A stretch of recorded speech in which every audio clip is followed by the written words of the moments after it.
So this is for our Appoquinimink STEM Fair. My title is like cochlear implants, just history, science, things like that. Okay. The first question I have is, how do cochlear implants work? Like, That's a good question. I actually have a little demo here I can show you. So cochlear implants are for like a really specific group of people. They're for people with a lot of hearing loss, like people who hearing aids don't really work very well for. And it's a surgical option. So what we do is this is the part that goes inside your head. So this little teeny tiny thing right here goes inside the cochlea, which is the organ of hearing. And then this part is the magnet, and that goes on your head. So then once that's implanted and all nice and healed, then you get the outside part, the processor. Is that part magnetic, so that's how it connects? Exactly. So this part's magnetic, and this part you wear on your ear, and then that's what kind of turns it on. That's what makes you hear the sound. Okay. Also, how do you implant them? I know this is probably not this is like a surgical question, but a little bit, yeah. How does it, how do you implant them? Yeah, so... this is like a surgeon type of question. A little bit. I can tell you what I know. They do drill into the skull. So the cochlea is actually, it's like a hollow part of your skull. It's bone. So once they get into the right place, then they just thread that little teeny tiny, it's called an electrode, into that little hole in your skull, essentially. Close it on up, let it heal, and then that's when we turn everything on with the outside part, the processor. Cool. Yeah. Also, how do you communicate with children or adults that don't know ASL yet? How do you communicate with them? Yeah, so I mean, I guess it depends what their experience is. You know, if they were hearing before and they learned English but then lost their hearing later, sometimes we write back and forth, or there are really cool apps on the phone that will, transcribe what you're saying. It'll write it down for you in real time. Some people are exposed to ASL, growing up, and that's something I know, so I can sign with them. But yeah, it's important for kids who are really young and they don't have hearing. It's important to give them something, either ASL or hearing aids and spoken language. Do you know ASL? I do. How did you learn it? So when I was going to college for my bachelor's degree, I had a minor in ASL. So I took 5 semesters. I learned a whole bunch and loved it. So I went to Gallaudet University, which is a school for the deaf and hard of hearing. They use sign language on campus. And then I learned even more there when I was getting my doctorate.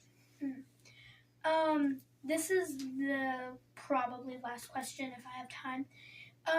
After when someone who's hard of hearing or deaf, once they get a cochlear implant, does the patient hear the same as someone who's not hearing impaired?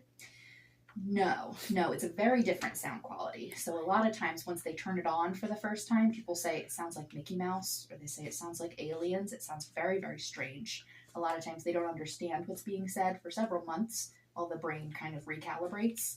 So it's important to do lots of practice exercises to get the brain up and running. Does it ever scare people because they couldn't hear and now they can? Does it ever scare them? Yeah, it can be really overwhelming, especially if you've had hearing loss a really long time and then you give them all the sound back. It can be a lot. It can feel very loud. And can you is it possible to adjust the volume? If it's too much for them, is it possible you can adjust the volume? Definitely. So they have what's called mapping appointments. So every couple of months they come in and we do a hearing test right through the cochlear implant and we see how much volume they need. We usually turn it down, we start a little bit quieter, and we turn it up as they get used to it. I've heard this thing about Q-tips because there's some people who are on internet and social media who are saying don't use.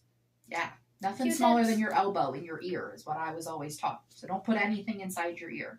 Because what happens is the wax builds up, and it's supposed to work its way out naturally. But once you stick something in your ear, all you're doing is packing it down against your eardrum, and then you can't get it out.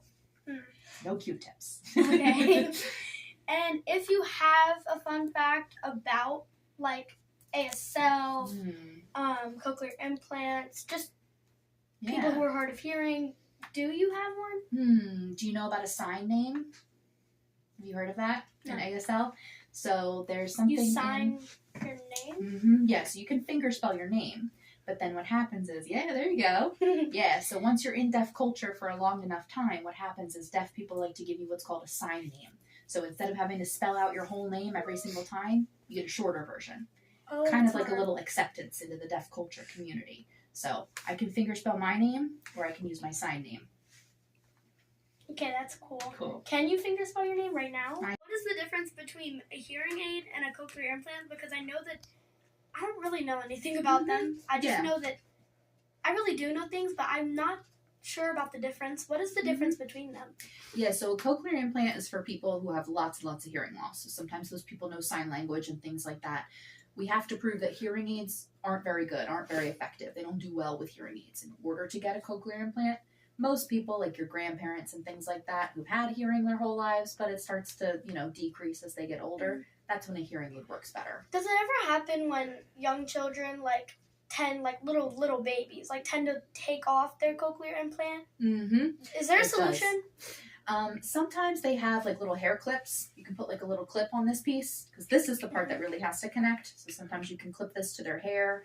I think they make little headbands and things like that to help keep them on really active babies' ears. Nice. Yeah. And is it okay if someone who's deaf or, occurs to not be able to hear, does piercing their ears ever do anything? No, the earlobe doesn't really have anything to do with hearing. Okay. Just pretty. Okay, thank you. Bye.